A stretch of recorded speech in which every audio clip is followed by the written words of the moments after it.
Hey guys, my name is Max. I'm a car photographer out of Toronto, Ontario. I shoot for a car Instagram page called Cars Without Limits, and in today's video I'm going to be sharing with you how I edited this photo of a Lamborghini Aventador SVJ. To start, this is what the photo looked like before, and this is what the photo looked like after. Alright guys, so now that we're in Lightroom, I have my 3 photos here, which I took in a bracketed setting. So that means one photo is underexposed, properly exposed, and then overexposed. Now what this does, especially in the daylight setting when you're shooting, is you're able to capture a lot of details in the shadows, highlights, background, pretty much everywhere, and it's a very fail-safe method of getting a good shot and not having to worry about, oh my god, you know, I should have shot it all this way. You have 3 shots of the same setting. So yeah, without further ado, we're gonna grab our 3 photos, we're gonna highlight them, and then we're gonna right click, and then we're going to go to photo merge and go to HDR. So now what it'll do is it'll create a preview of the image that it's combining all of them, taking the best parts of it and saying, okay, this is what the best photo you can get with it in its vision. So it usually is pretty good and you don't have to do a whole lot. I'm just going to hit merge, and depending on some people's computers, maybe slower, faster. This one I found like it didn't take too long. I did just upgrade my computer. So yeah, we have it here, and then gonna go back to just here. So our photo is already set here, and as you can see, Lightroom has already done some of its editing in the basic tab. So yeah, we're just gonna tweak it a little bit more to exposure, bringing it down, highlights, bringing it up a little bit, shadows a bit down, whites a bit down as well, and same thing with the blacks. And you know, it looks okay for that section. We're gonna tweak it more in the colors, and you'll just see how it really starts to pull together in the end. Clarity, I typically just bring it up a little bit. I don't want to have the whole image over clarity, and you can see that in a lot of people's photos. It looks like they just seriously create everything sharp. I typically just try to go at about a 10, and we're going to dial it in even more with some oval filters in the end, so stay around for that. Vibrance, I take this down, usually into a negative, and then the saturation I bring it up. So vibrance down to -10 and the saturation up to +18. Now next thing in the HSL tab, this is where your photo can either go really good or really bad.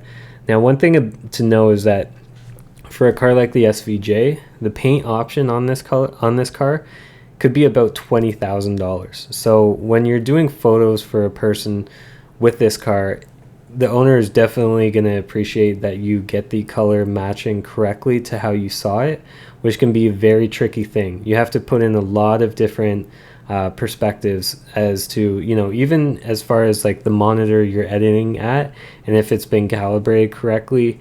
I typically find when I download my photos and then I look at my photos on my iPhone, I'm getting the most true color. So that's one thing to keep in mind, and you definitely want to make sure that you're nailing the color to as you saw it when you were on the day of the shoot. So I'm not going to be playing around with the yellow and making it too different, and you'll see in the end I will definitely do a little bit of matching to see. So oranges and yellows, I'm going to touch just a hint in the hues.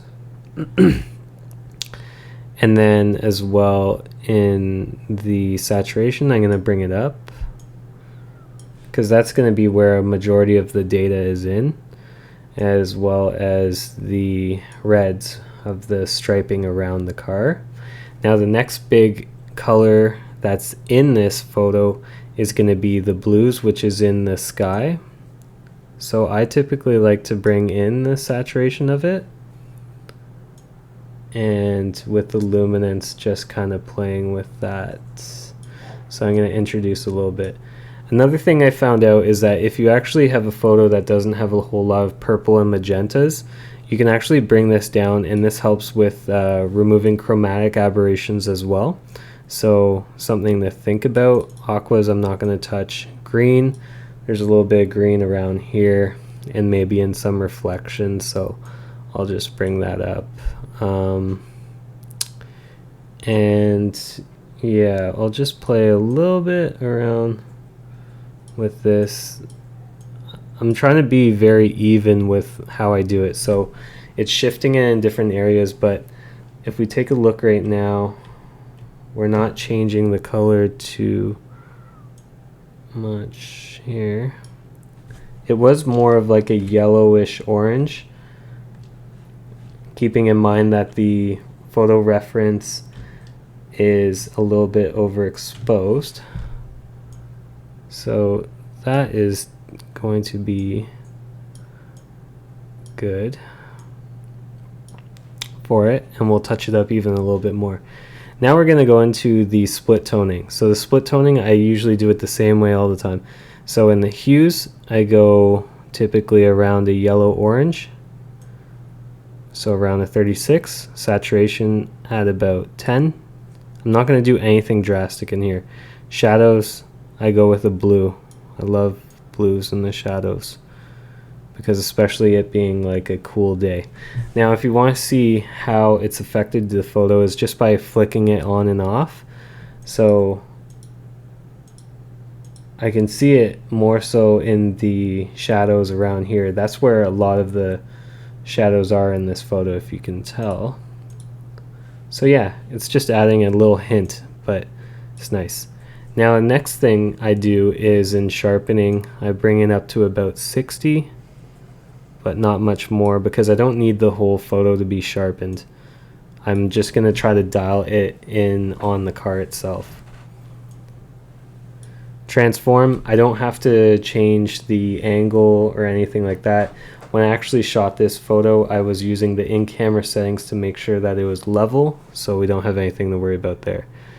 The vignetting, I'm going to add a little bit actually. I don't typically do this too much to my photos, but I want to get the attention mainly in the center of it, so I'm going to add some. Then in the color calibration, this is where I think you can bring your edit home. And I've done already a couple of these photos, so I already know where I want, but I just want you to know that it's all a matter of just testing it. Testing each area to see how it affects your photo, and then seeing if it works. So there is no one way of editing it. So in the blues, I took this down, and then I added the saturation up. And then in the greens, I just kind of brought it up here, as well as just kind of, I can kind of leave it down here if I want, and it'll be okay. So that's typically what I'm going to leave it at in the color calibration. It looks okay. I think it looks really good. And I'm just going to turn it on and off to see how it's affected the photo. And yeah, I think it's doing a really good job. So the next thing I'm going to do is I'm going to center out, single out the car itself, and I'm going to dial in my editing. So I'm going to go over to the oval filter. I'm going to grab it, drag it over the car.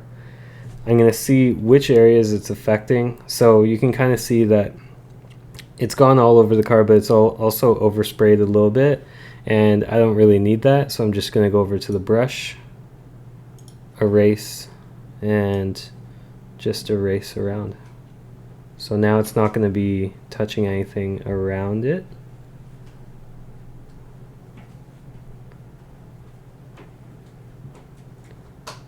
And you can see it's dialed in over top. Okay, so now things I typically do is I increase the contrast. I don't touch pretty much anything else there. Clarity, I'm going to bring it up to about 20. Sharpness, also bring up to about 20. And there's not going to be much else. I can also try to see a little bit of texture, which helps. And that's going to be about it for that filter. So just kind of see how that's changed the photo. Looking really good. Now the next one is going to be over the front grille. I actually just wanted to bring it out a little bit more.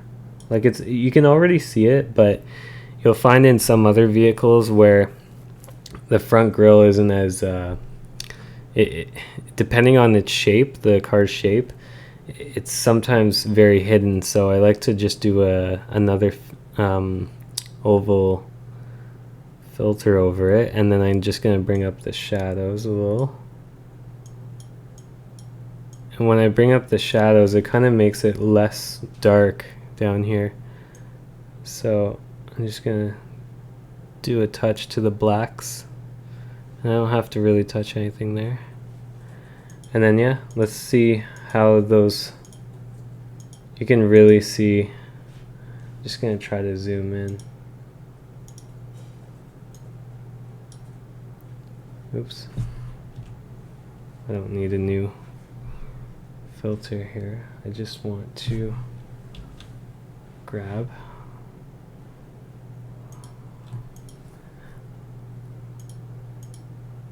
But yeah, you can see right there, it's just brightened it up in different areas and also made it a lot more visible. So yeah, let's back it up. Quarter. There we go. 1/4. And yeah, this photo is looking already really good. A couple other things I might want to do just to make it a bit more punchy and it leads up to it is just by adding another gradient layer with the graduated filter there. So, and then I'm going to bring it also down from the top. Same thing, but maybe I'm not going to make it really dramatic.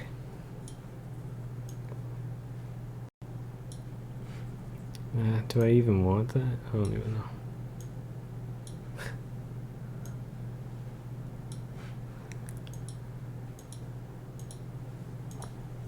Might actually only do it in the bottom, just to make the driveway stand out a little bit and lead up to it.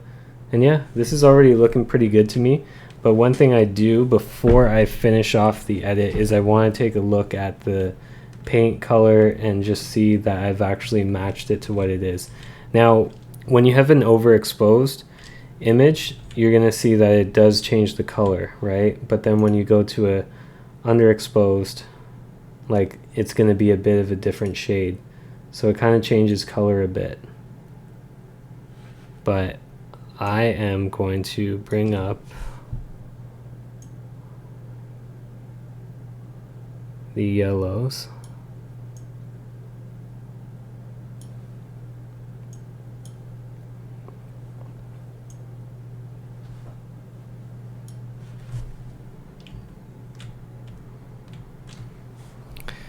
Because the key here is to not change it too much.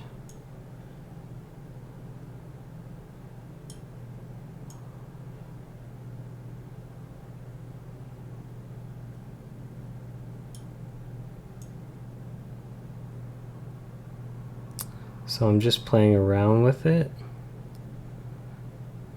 And it's looking pretty good now, I think. When I see it, maybe it does need a little bit. Just gonna add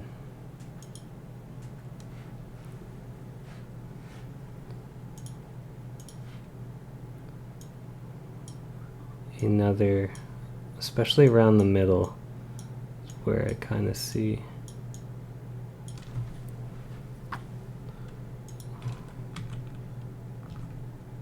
Just a touch of exposure.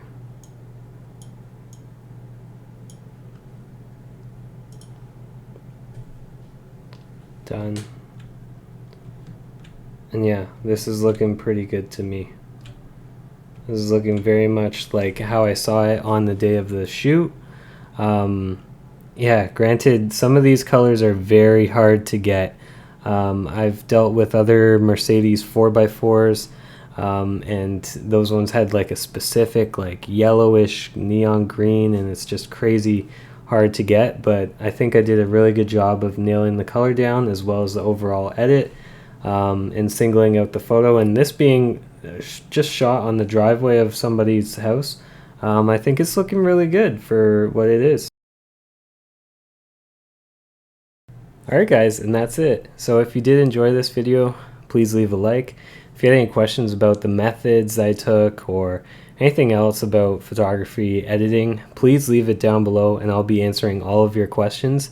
And if you are interested in more content like this, please consider subscribing, as I'll be uploading more and more to my channel about things just like this. So yeah, stick around guys, I'll see you in the next video.